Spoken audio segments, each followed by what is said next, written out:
Good morning વિદ્યાર્થી મિત્રો. Shri B B and P B Hirpara Kanya Vidyalaya કલ્યાણમાં આપનું સ્વાગત છે. આપણે વિજ્ઞાનમાં પ્રકરણ 10મું ગુરુત્વાકર્ષણ. તો આપણે આની આગળના પાર્ટમાં આપણે જોઈ ગયા કે ગુરુત્વાકર્ષણ બળ પાછળ કઈ કઈ ઘટનાઓ મતલબ કે કઈ કઈ ઘટનાઓ જે બને છે કે જેમાં ગુરુત્વાકર્ષણ બળ રહેલું છે, તો તેના ઉદાહરણો વિશે આપણે જોયું હતું. અને ત્યારબાદ આપણે જોયું હતું કે બળ છે તો કે તે કોઈ પણ બે પદાર્થના ગુણાકારના સમપ્રમાણમાં અને તેમની વચ્ચેના અંતરના વર્ગના વ્યસ્ત પ્રમાણમાં હોય છે, જેમાં આપણે તેનો અચળાંક દૂર કરવા માટે આપણે જીની નિશાની મૂકેલી હતી અને તેના પરથી આપણે ગુરુત્વાકર્ષણનું સૂત્ર અથવા તો તેનો એસઆઈ એકમ તારવ્યો હતો. તો આજે આપણે તેના હવે આગળના લેક્ચરમાં જોઈએ તો કે મુક્ત પતન. મુક્ત પતન એટલે શું ટૂંકમાં સમજાવો અને મુક્ત પતન કરતા પદાર્થની વિશિષ્ટતા લખો.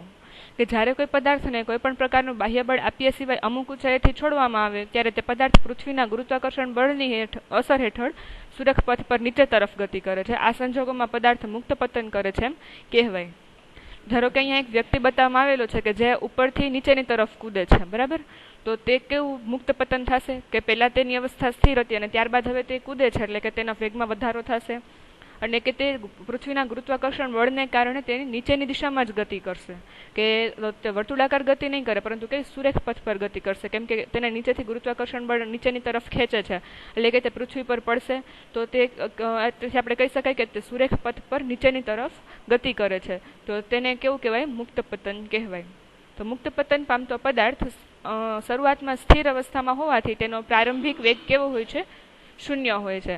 જે આપણે આના અગાઉના લેક્ચરમાં પણ એક ઉદાહરણ દ્વારા જોયું હતું કે સફરજનના ઝાડ પર સફરજન પહેલા હોય છે તો ત્યારે તે કેવી અવસ્થામાં હોય છે? સ્થિર અવસ્થામાં હોય છે, એટલે કે તેનો પ્રારંભિક વેગ યુ કેટલો થાય છે?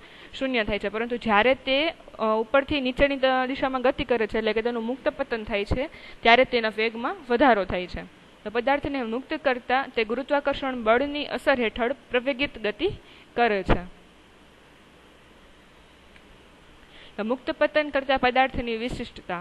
તો કે મુક્ત પતન કરતા પદાર્થની ગતિની દિશા બદલાતી નથી. મતલબ કે તે સુરેખ પથ પર જો ગતિ કરશે તો તે સુરેખ પથ પર જ ગતિ કરશે, અને જે રીતે કે ચંદ્ર પૃથ્વીની આસપાસ પરિક્રમણ કરે છે તો તે પોતાની વર્તુળાકાર કક્ષામાં ગતિ કરે છે, તો તે તેની જે ગતિની દિશા છે તો કે તે વર્તુળાકાર જ રાખશે, એટલે કે તેની ગતિની દિશા બદલાતી નથી. પૃથ્વીના આકર્ષણ બળને લીધે તેના વેગના મૂલ્યમાં નિયમિત વધારો થાય છે, એટલે કે નિયમિત પ્રવેગી ગતિ કરે છે. કે પહેલા આપણે જોયું કે પદાર્થ કેવો હતો? સ્થિર હતો, એટલે એનો પ્રારંભિક વેગ કેવો હતો? શૂન્ય હતો. પરંતુ જેવું તે મુક્ત પતન થાય છે એટલે કે તે પૃથ્વીનું ગુરુત્વાકર્ષણ બળ તેને આકર્ષશે, એટલે કે તે નીચેની તરફ ગતિ કરે છે. તો સૌપ્રથમ પહેલા એનો વેગ શૂન્ય હતો, પછી તે જેવી રીતે જમીનની તરફ મતલબ કે પૃથ્વી તરફ તે પોતાનું આકર્ષણ ધરાવશે તેમ તેમ તેના વેગના મૂલ્યમાં શું થશે? નિયમિત વધારો થશે, એટલે કે તો તેને કેવી ગતિ કહેવાય? નિયમિત પ્રવેગી ગતિ કરે છે. તો એકમ સમયમાં પદાર્થના વેગમાં થતો વધારો એક સરખો 9.8 મીટર પર સેકન્ડ જેટલો હોય છે. એટલે કે જે આ નિયમિત વધારો થાય છે વેગના મૂલ્યમાં, તો કે તે એકમ સમયમાં કેટલો વધારો થાય છે? 9.8 મીટર પર સેકન્ડ જેટલો, કે તે એક સરખો જ રહે છે, કે તે એકમ સમયમાં 9.8 મીટર પર સેકન્ડ જેટલો તેમાં એક સરખો વધારો થાય છે.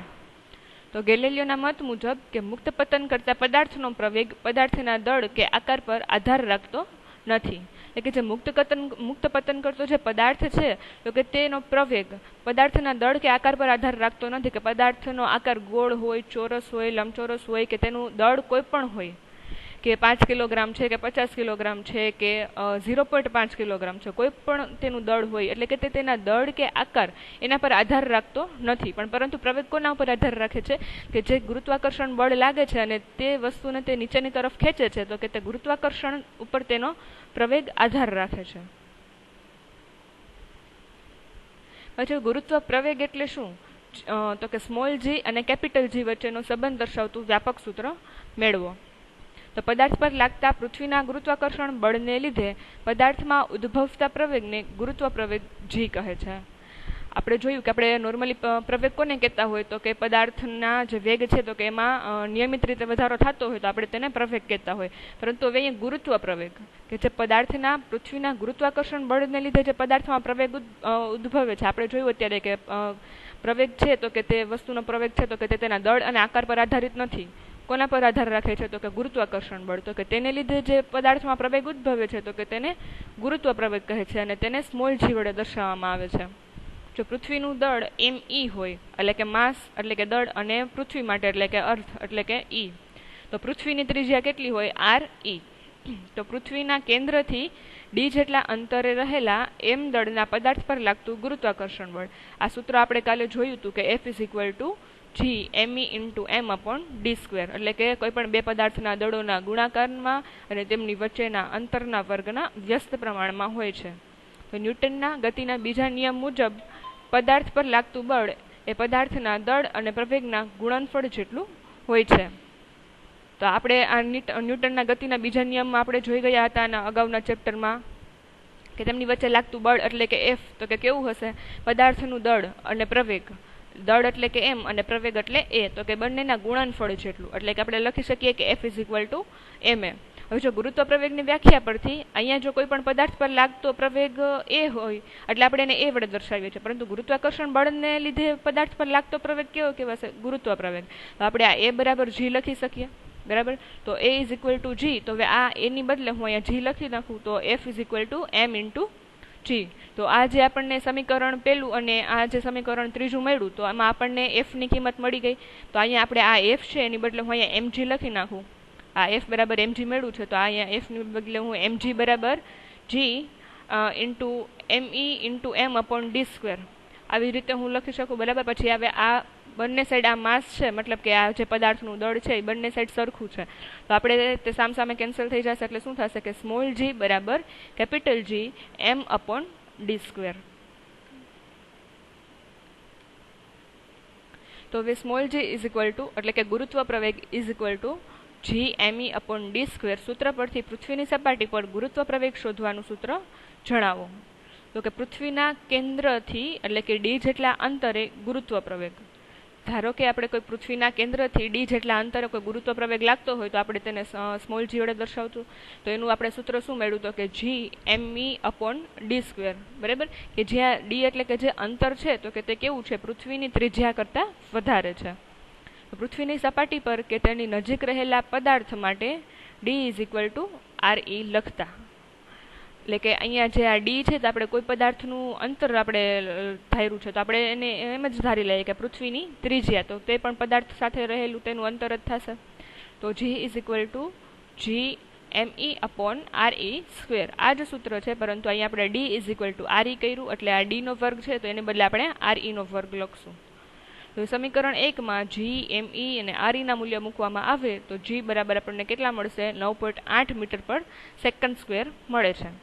સમીકરણ દર્શાવે છે કે પૃથ્વીની સપાટી પર કે તેની નજીક G નું મૂલ્ય પૃથ્વીના દળ અને તેની ત્રિજ્યા પર આધાર રાખે છે, પરંતુ તે પદાર્થના દળ પર આધાર રાખતું નથી. ગુરુત્વ પ્રવેગ જે આપણને મળ્યું તે ક્યારેય પદાર્થના દળ પર આધાર રાખતું નથી. તે શેના પર આધાર રાખે છે? તો કે પૃથ્વીના દળ અને પૃથ્વીની ત્રિજ્યા પર આધાર રાખે છે. ગુરુત્વ પ્રવેગ G ના મૂલ્યમાં થતા ફેરફારો કઈ કઈ બાબતો પર આધાર રાખે છે? તો કે આપણને ખબર છે કે પૃથ્વી છે તો કે તે સંપૂર્ણ ગોળ નથી. પૃથ્વી વિષુવવૃત્ત પાસે સહેજ ઉપસેલી અને ધ્રુવ પ્રદેશ પાસે સહેજ દબાયેલી છે. તો આથી વિષુવવૃત્ત પરનું G નું મૂલ્ય ધ્રુવ પ્રદેશના G ના મૂલ્ય કરતાં સહેજ ઓછું હોય છે, એટલે કે વિષુવવૃત્ત પર G નું મૂલ્ય કેવું હોય છે? ઓછું હોય છે. પ્રમાણમાં ધ્રુવ પ્રદેશ પર G નું મૂલ્ય વધારે હોય છે. તો પૃથ્વીની સપાટીથી આપણે જેમ જેમ ઊંચે જઈએ તેમ તેમ G ના મૂલ્યમાં શું થશે? ઘટાડો થશે. કે જેમ કે આપણે કોઈ પર્વતીય વિસ્તારમાં જઈએ અને કોઈ પર્વતની ટોચ ઉપર જશું, બરાબર, તો ત્યાં આપણને જેટલો ગુરુત્વ પ્રવેગ લાગશે તો કે તેના મૂલ્યમાં શું થશે? ઘટાડો થશે.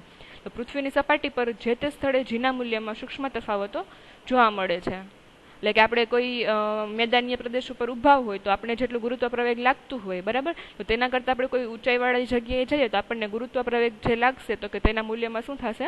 ઘટાડો થશે. એટલે કે પૃથ્વી પર જ તેની અલગ અલગ જગ્યાએ તેમાં થોડો ઘણો વધારો અથવા તો ઘટાડો, એટલે કે ગુરુત્વ પ્રવેગના મૂલ્યમાં વધારો અથવા ઘટાડો, એટલે કે સૂક્ષ્મ તફાવત જોવા મળે છે. પૃથ્વીનું દળ એટલે કે M 6 × 10⁻²4 kg અને પૃથ્વીની ત્રિજ્યા એટલે કે RE = 6.4 × 10⁻6 મીટર અને G = 6.67 × 10⁻11 newton metre square upon K G square લઈને જીનું મૂલ્ય શોધો. એટલે કે આપણને ગુરુત્વ પ્રવેગ શોધવાનો છે. તો અહીંયા જે આપણે ગુરુત્વાકર્ષણ બળ લાગે છે એટલે કે કેપિટલ જી, પછી આ પૃથ્વીનું દળ છે અને આ પૃથ્વીની ત્રિજ્યા છે. તો આપણને આ બધાના મૂલ્યો આપી દીધેલા છે. પૃથ્વીનું દળ એમ પણ આપણે આપેલું છે કે 6 × 10⁴. પૃથ્વીની ત્રિજ્યા આપેલી છે 6.4 × 10⁶. તો આપણે એનો વર્ગ કરશું, છેદમાં લખશું.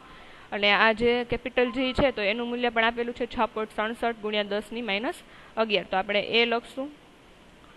તો તેના પરથી પછી આપણે આનો છેદ ને બધું ઉડાડીએ તો ઘાત ને બધું કરશું તો આપણને કેટલો જવાબ મળશે? 9.8 મીટર/સેકન્ડ². આમ ગુરુત્વ પ્રવેગનું મૂલ્ય કેટલું થશે? 9.8 મીટર/સેકન્ડ².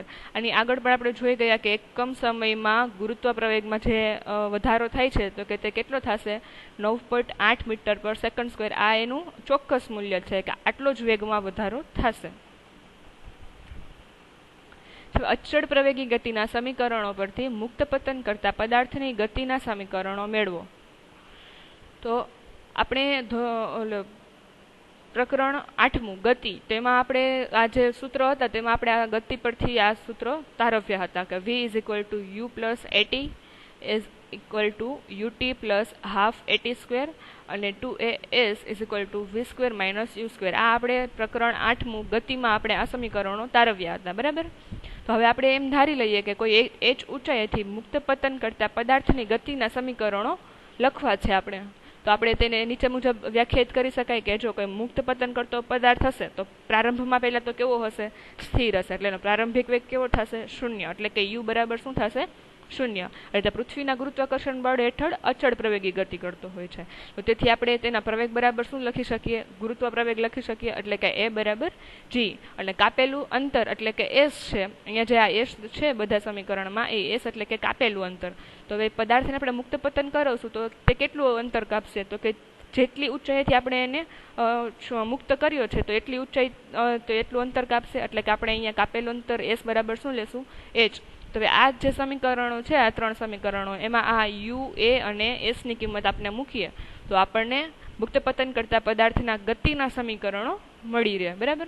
તો અહીંયા આપણે જોઈએ તો કે v, તો આપણે v એમ નામ રાખીએ બરાબર u. આપણે કેટલો છે u? તો કે 0, કેમ કે પદાર્થ કેવો છે? પ્રારંભમાં સ્થિર અવસ્થામાં છે. પ્લસ a એટલે કે પ્રવેગ બરાબર આપણે ગુરુત્વ પ્રવેગ લીધું હતું એટલે a બરાબર g મૂકશું ઇન્ટુ t. એટલે કે v = gt. તો v = g × t. પછી એવી રીતે બીજું તો કે s. તો s બરાબર શું લીધું હતું આપણે? ઊંચાઈ. એટલે કે h બરાબર u કેવો છે? પ્રારંભમાં સ્થિર છે એટલે કે 0 થશે. તો કોઈ પણ અહીંયા સમયગાળો લખીએ તો એનો 0 સાથેનો ગુણાકાર શું થશે? 0. એટલે આખું પદ 0 થઈ ગયું. પ્લસ ½. પછી a એટલે આપણે શું લીધું હતું? ગુરુત્વ પ્રવેગ. તો કે અહીંયા g અને ×t². એટલે કે h = ½ gt².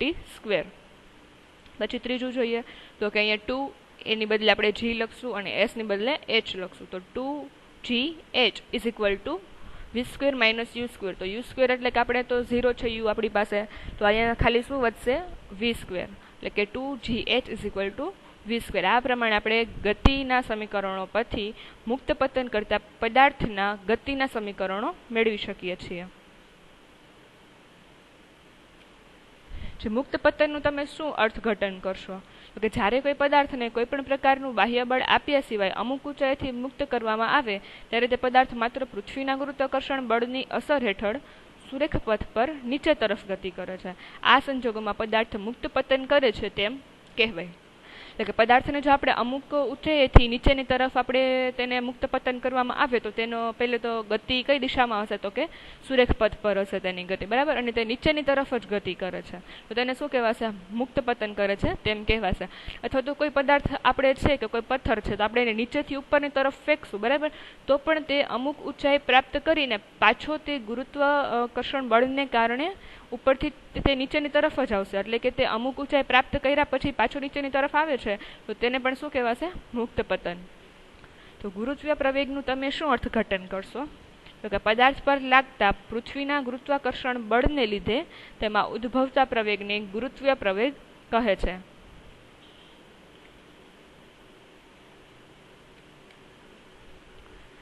ત્યારબાદ દ્રવ્યમાન એટલે કે દળ. તો આપણે દળનો થોડો ઘણો ખ્યાલ આપણે આના આગળના ચેપ્ટર 9મા ચેપ્ટરમાં પણ આપણે તેના વિશે થોડી ઘણો ખ્યાલ મેળવ્યો હતો. તો થોડુંક વિસ્તૃતમાં જોઈએ તો કે પદાર્થમાં રહેલા દ્રવ્યના જથ્થાને પદાર્થનું દળ કહે છે, કે તેને દળ એટલે કે માસ એટલે કે તેને એમ વડે દર્શાવે છે. દળનો એસઆઈ એકમ કિલોગ્રામ છે એ તો આપણને ખબર જ છે. તેનું માપન સાદી તુલા વડે કરવામાં આવે છે. એટલે કે જો અહીંયા દર્શાવેલો છે આ વજન કાંટો, બરાબર, કે અહીંયા આપણે આ બોલ છે તો આપણે એનું વજન અહીંયા આપણે 1 કિલોગ્રામ છે, તો આ તેનું સાદી તુલા વડે તેનું માપન, અથવા તો કોઈ એવા ત્રાજવા કે જે આપણે ક્યારેય બજારમાં આપણે શાક માર્કેટમાં શાક લેવા માટે જઈએ છીએ તો સામાન્ય રીતે જે તે લોકો આપણને જે રીતે માપીને આપણને આપે છે શાકભાજી, બરાબર, તો તે લોકો પણ જે માપવા માટે જે ત્રાજવાનો ઉપયોગ કરે છે તો કે તે એને કેવી કહેવાય તો કે સાદી તુલા, કે જેના દ્વારા આપણે દળનું માપન કરી શકીએ છીએ. તો પદાર્થનું દળ તેના જડત્વનું માપ છે. તો પદાર્થનું દળ જેટલું વધારે તેટલું જડત્વ પણ વધારે. આ આપણે 9મા પ્રકરણમાં વધુ સારી રીતે અભ્યાસ કરી ગયા છીએ કે જેમ પદાર્થનું દળ વધારે હશે તેમ તેનું જડત્વ વધારે હશે. કે જો કોઈ પણ ફૂટબોલના દડાને આપણે કિક મારીએ તો તે જેટલી ઝડપથી અને જેટલા વેગથી ગતિ કરે છે, હવે તેટલા જ કોઈ એટલા જ મોટા આપણે પથ્થરને આપણે કિક મારશું તો તે ગતિ કરશે નહીં. એટલે કે જેનું દળ વધારે હશે તેનું જડત્વ પણ વધારે હશે. પદાર્થનું દળ હંમેશા અચળ રહે છે, પછી તે પૃથ્વી પર હોય, ચંદ્ર પર હોય કે બાહ્ય અંતરિક્ષમાં હોય. એટલે કે કોઈ પણ જગ્યાએ પૃથ્વી પર હોય કે પૃથ્વીની બહાર હોય, કોઈ પણ અંતરિક્ષમાં હોય, પદાર્થનું દળ હંમેશા અચળ રહે છે. આ બોલ છે અહીંયા 1 કિલોગ્રામનો છે, 1 kgનો, તો તે પૃથ્વીની બહાર લઈ જવામાં આવે તો પણ તેનું દળ કેટલું રહેશે? 1 kg જ રહેશે. એટલે કે ટૂંકમાં કહીએ તો કે પદાર્થને એક સ્થાનેથી બીજા સ્થાને લઈ જતા તેનું દળ બદલાતું નથી, કે તેનું દળ કેવું હોય છે? અચળ હોય છે. પછી ત્યારબાદ વજન. તો કે પૃથ્વી જે બળથી પદાર્થને પોતાની તરફ આકર્ષે છે તેને પદાર્થનું વજન કહે છે. એટલે પૃથ્વી પદાર્થ, આપને ખબર છે કે પદાર્થ પૃથ્વી છે તો કે પદાર્થને પોતાની તરફ આકર્ષે છે, પરંતુ તે જેટલા બળથી પદાર્થને આકર્ષે છે તેને પદાર્થનું વજન કહે છે. અને વજન છે એટલે કે તેને W વડે દર્શાવે છે. તો W = m × g. તો ઉપરના સમીકરણ પરથી સ્પષ્ટ છે કે પદાર્થનું વજન જે તે સ્થળના ગુરુત્વ પ્રવેગના મૂલ્ય પર આધાર રાખે છે.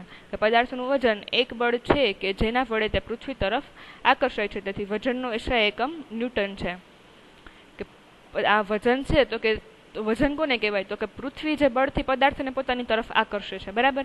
હવે બળથી આકર્ષે એટલે કે તેના જે ફોર્સ ઉત્પન્ન થશે, બરાબર, તો ફોર્સ છે તો આપણે ખબર છે કે તેનો એસઆઈ એકમ શું છે?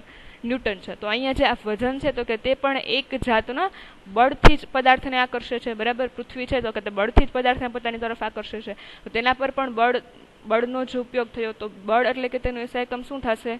ન્યૂટન. એટલે કે વજનનો એસઆઈ એકમ પણ શું થશે? ન્યૂટન.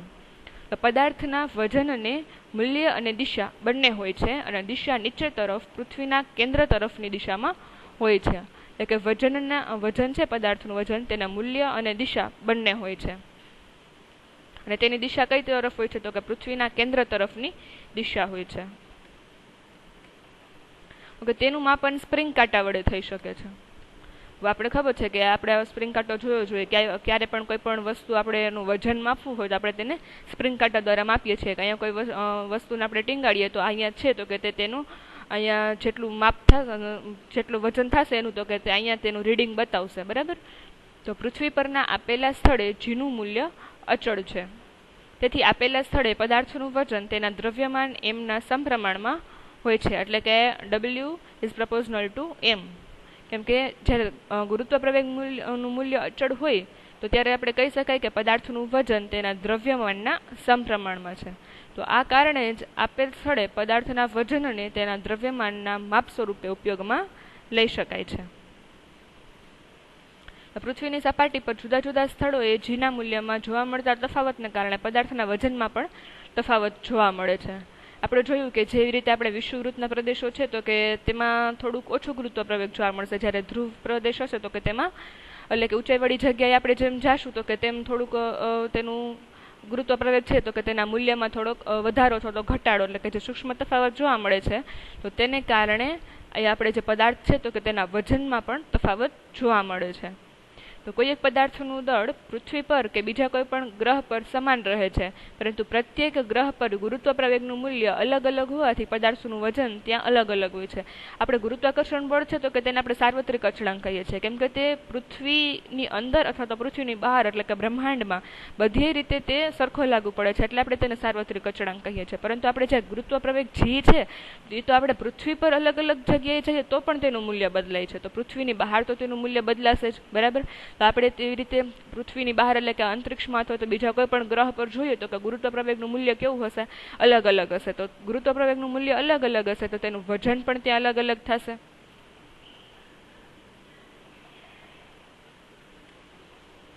ત્યારબાદ તો કે પદાર્થના દળ અને તેના વજન વચ્ચેનો તફાવત. તો કે પદાર્થમાં રહેલા દ્રવ્યના જથ્થાને પદાર્થનું દળ કહે છે, જ્યારે પદાર્થ પર લાગતા ગુરુત્વાકર્ષણ બળને પદાર્થનું વજન કહે છે. દળ છે તો કે તે અદિશ રાશિ છે, જ્યારે વજન છે તો કે તે કેવી રાશિ છે, સદિશ રાશિ છે, કે આપણે આગળ જોયું કે તે તેની દિશા અને વજન બંને હોય છે. અને જ્યારે અહીંયા દળ છે તો કે તેની દિશા હોતી નથી, એટલે કે તે અદિશ રાશિ છે. જ્યારે વજન છે તો કે તેની દિશા હોય છે, એટલે કે તે સદિશ રાશિ છે. જ્યારે દળ છે તો કે તેનો SI એકમ કિલોગ્રામ છે, જ્યારે વજન છે તો કે તે બળના કારણે હોય છે, એટલે કે તેમાં એક પ્રકારનું બળ હોય છે, તેથી તેનો SI એકમ કેવો છે, ન્યૂટન છે. પદાર્થનું દળ ભૌતિક તુલા કે ત્રાજવા વડે મપાય છે, જ્યારે પદાર્થનું વજન સ્પ્રિંગ કાંટા વડે મપાય છે. દળ છે પદાર્થનું દળ તો કે તે શેના વડે, ભૌતિક તુલા અથવા કે ત્રાજવા વડે, જ્યારે વજન છે પદાર્થનું તે સ્પ્રિંગ કાંટા વડે મપાય છે. પછી દળ તો કે પદાર્થનું દળ દરેક સ્થળે અચળ હોય છે, જેમ કે પૃથ્વીની અંદરની સાઈડ લઈએ કે પૃથ્વીની બહાર કોઈ પણ અંતરિક્ષમાં કે બીજા ગ્રહ પર પણ પદાર્થનું દળ કેવું હશે, સમાન હશે. પરંતુ જ્યારે વજન છે તો કે તે ગુરુત્વ પ્રવેગ જી ઉપર આધાર રાખે છે, એટલે કે ગુરુત્વ પ્રવેગ જી છે તો કે તે તો પૃથ્વીની અંદર પણ બધી જગ્યાએ થોડું ઘણું તેનો તફાવત જોવા મળે છે. તો પૃથ્વીની બહાર જઈશું અંતરિક્ષમાં બીજા કોઈ પણ ગ્રહ ઉપર, તો ત્યાં પણ તેનું ગુરુત્વ પ્રવેગના મૂલ્યમાં અલગ હશે, તો તેથી આપણે કહી શકીએ કે તેનું વજન પણ બદલાશે. કોઈ પદાર્થનું ચંદ્ર પર વજન પૃથ્વી પરના વજન કરતાં 1/6 ગણું કેમ હોય છે? તો કે વ્યાપક રૂપે m દળના પદાર્થનું વજન W = m × g. આપણે આ વજન ઉપરથી આપણે તેનું સૂત્ર જોઈ ગયા, બરાબર, કે કોઈ પણ પદાર્થનું આપણે વજન શોધવું હોય તો તેનામાં કેટલું દળ રહેલું છે અને એને ગુણ્યા તેનો ગુરુત્વ પ્રવેગ. તો જ્યાં ગુરુત્વ પ્રવેગ સ્મોલ g = g × m/r². તો હવે m દળવાળા પદાર્થનું પૃથ્વી પર વજન તો કે W = m × ge. આપણે આ mg લખીએ, બરાબર. હવે આ સ્મોલ g છે તો કે એ ગુરુત્વ પ્રવેગનું સૂત્ર પણ આપણી પાસે છે. હવે આ સ્મોલ એમને રાખીએ અને આ સ્મોલ g ને બદલે આપણે આ સ્મોલ g નું સૂત્ર મૂકી દઈએ તો કે g × m/re². તો કે તે જ પદાર્થનું ચંદ્ર પર વજન. આ આપણે ક્યાં જોયું તો કે પૃથ્વી પર, એટલે કે ઈ લખ્યું, એટલે કે અર્થ પર. તે જ રીતે આપણે આમ ચંદ્ર પર વજન જોઈએ તો કે ઈ જ થશે g × m/r². પરંતુ અહીંયા ઈ લખેલ છે એટલે કે અર્થ ઉપરનું વજન દર્શાવે છે, અહીંયા એમ લખેલું છે એટલે કે મૂન પર. હવે સમીકરણ 1 અને 2 નો ગુણોત્તર લેશું આપણે, તો શું થશે કે આ g છે તે કેન્સલ થઈ જશે. શું વધશે, m/r. અને એવી જ રીતે આમાં પણ m/r, એટલે કે આ છેદનો છેદ છે તે અંશમાં જશે, એટલે કે ઉલટાઈ જશે, એટલે કે re ના છેદમાં rm². તો હવે પૃથ્વીનું દળ ચંદ્રના દળ કરતાં 100 ગણું છે. પૃથ્વીનું દળ છે તે ચંદ્રના દળ કરતાં 100 ગણું છે, એટલે આપણે એમ લખી શકીએ કે પૃથ્વીનું દળ બરાબર 100 × ચંદ્રનું દળ. તેવી જ રીતે પૃથ્વીની ત્રિજ્યા છે તે ચંદ્રની ત્રિજ્યા કરતાં 4 ગણી છે, તો આપણે લખી શકીએ કે પૃથ્વીની ત્રિજ્યા બરાબર 4 × ચંદ્રની ત્રિજ્યા. તો હવે તે આપણે તેની કિંમત મૂકીએ, બરાબર. તો અહીંયા પહેલા પૃથ્વીનું દળ તો કે 1 ગણું છે અને છેદમાં ચંદ્રનું દળ કેટલું છે તો કે પૃથ્વી કરતાં 100 ગણું છે, એટલે કે 100 છે ગુણ્યા આ પૃથ્વીની ત્રિજ્યા કેટલી આપેલી છે, 4 ગણી છે, બરાબર. તો 4/1 એટલે કે એનો વર્ગ, પછી આ ચોકે 16 અને છેદમાં 100 એટલે કે એનો 1/6. તો આના પરથી આપણે કહી શકાય કે આપેલ પદાર્થનું ચંદ્ર પર વજન પૃથ્વી કરતાં કેટલું હશે, 6ઠા ભાગનું હશે. પછી ત્યારબાદ ધક્કો અને દબાણ. તો કે ધક્કો એટલે શું, તેનો SI એકમ લખો. તે સદિશ રાશિ છે કે અદિશ? પદાર્થ પર લાગતા ધક્કાની અસર કઈ બાબત પર આધાર રાખે છે? તો પદાર્થની સપાટી પર લંબ રૂપે લાગતા બળને ધક્કો કહે છે, જેમ કે આ કોઈ એક પાટિયું છે, હવે આપણે તેના પર કોઈ ખીલ્લી બેસાડીએ, બરાબર, તો આપણે જે ખીલ્લીને આના પર આપણે કોઈ પણ હથોડી વડે તો આપણે તેના પર દબાણ લગાડશું તો તે ખીલ્લી દ્વારા આ પાટિયા પર કઈ દિશામાં બળ લાગશે? તો કે લંબ રૂપે બળ લાગશે, બરાબર. તો આપણે કહી શકીએ કે પદાર્થની સપાટી પર લંબ રૂપે લાગતા બળને ધક્કો કહે છે. તો ધક્કો એ શું છે? તો કે એક પ્રકારનું બળ જ છે. એટલે બળ છે તો કે જ્યાં જગ્યાએ જેટલી જગ્યાએ બળ આવશે તો બળનો એસઆઈ એકમ શું થશે? બળ એટલે કે ફોર્સ. તો ફોર્સનો એસઆઈ એકમ શું થશે? ન્યૂટન, બરાબર. પછી આપણે કહી શકીએ કે તેનો એસઆઈ એકમ શું છે? ન્યૂટન છે. અને ધક્કો છે તો કે તે સદિશ રાશિ છે. તો કે ધક્કાની અસરનો આધાર તે પદાર્થના કેટલા ક્ષેત્રફળ ઉપર લાગે છે તેના પર છે.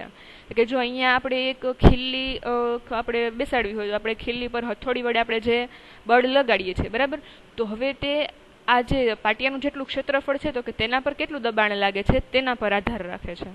કે જે ક્ષેત્રફળ વધારે છે કે ઓછું છે તેના પર ધક્કાની અસર તે દર્શાવે છે.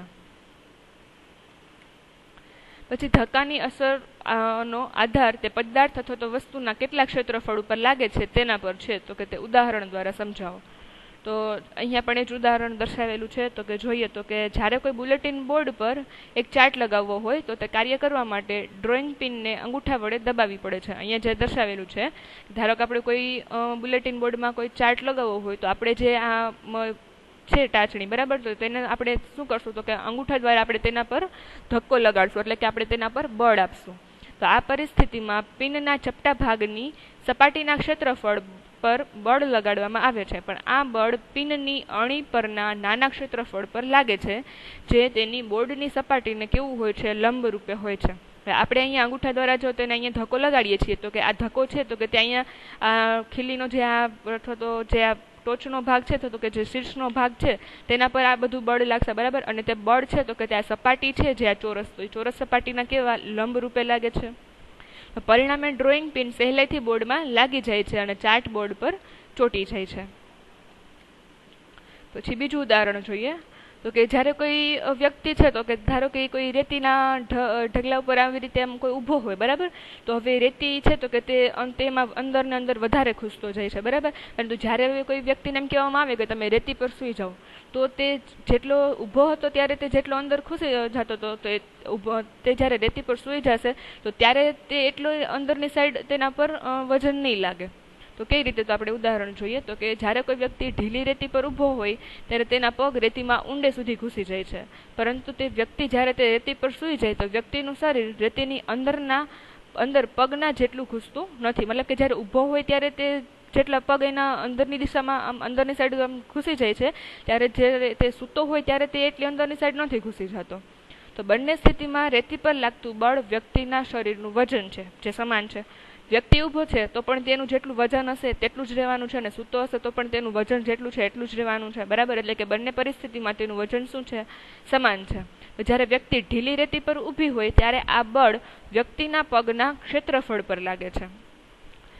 વ્યક્તિ જ્યારે ઊભી હશે તો તેનું આખું વજન છે તો કે તે શેના પર લાગશે? તેના પગના ક્ષેત્રફળ પર લાગશે, બરાબર. અને જ્યારે હવે આ વ્યક્તિ સૂઈ જાય છે તો કે ત્યારે આ બળ તેના પૂરા શરીરના સંપર્ક ક્ષેત્રફળ પર લાગે છે.